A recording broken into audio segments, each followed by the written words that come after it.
বাস্তব কখনো কখনো হার মানায় সিনেমার নাটকীয়তাকেও। দীর্ঘ ৪৫ বছর পর মাত্র ৮ মাস বয়সে চুরি হওয়া যমজ কন্যাদের ফেরত পেলেন চিলির এক মা। এক সরকারি ক্লিনিক থেকে প্রতারণার শিকার হয়েছিলেন মারিয়া ভেরোনিকা সোতো নামের ওই নারী। ২ শিশুকে চুরি করে ইতালির এক দম্পতির কাছে বিক্রি করে দিয়েছিল ক্লিনিক কর্তৃপক্ষ। এতগুলো বছর পেরিয়ে গেলেও আদরের সন্তানদের ফিরে পেতে হাল ছাড়েননি মা। এলএমই সার্টিফাইড বিশ্বসেরা কপারে তৈরি ওয়ালটন কেবলস, যা আপনার স্থাপনাকে রাখবে সব সময় নিরাপদ।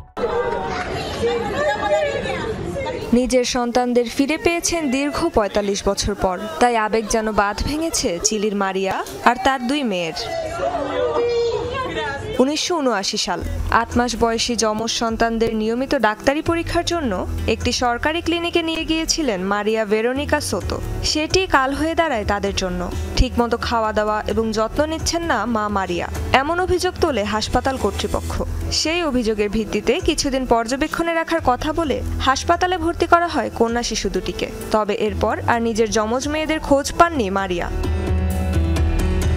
চিলির সাবেক স্বৈরশাসক অগাস্তো পিনোশের শাসনামলে বাবা মায়ের কাছ থেকে চুরি করে যুক্তরাষ্ট্র ও ইউরোপের দম্পতিদের কাছে বিক্রি করা হয়েছিল হাজার হাজার শিশুকে। মারিয়ার ২ মেয়েরও একই পরিণতি হয়।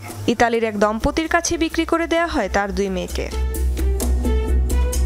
এতগুলো বছর পেরিয়ে গেলেও হাল ছাড়েননি মারিয়া। ২০২০ সালে তিনি যোগাযোগ করেন নোস বুসকামোস নামের একটি এনজিওর সঙ্গে, যারা অবৈধভাবে দত্তক নেয়া শিশুদের পরিবার খুঁজে দেয়। নিজের ডিএনএ নমুনা জমা দেন আন্তর্জাতিক ডাটা ব্যাংকে। এরপর ৫ বছর কেটে যায় অপেক্ষায়। অবশেষে চলতি বছরের মার্চে মারিয়ার এক নাতি ডিএনএ পরীক্ষা করলে তা মিলে যায় তার সঙ্গে। এরপর মায়ের সঙ্গে মেয়েদের যোগাযোগ হয় ফেসবুকে। দীর্ঘ প্রতীক্ষার পর অবশেষে সাক্ষাৎ হয় তাদের। রেজওয়ানা সাইমা, যমুনা নিউজ।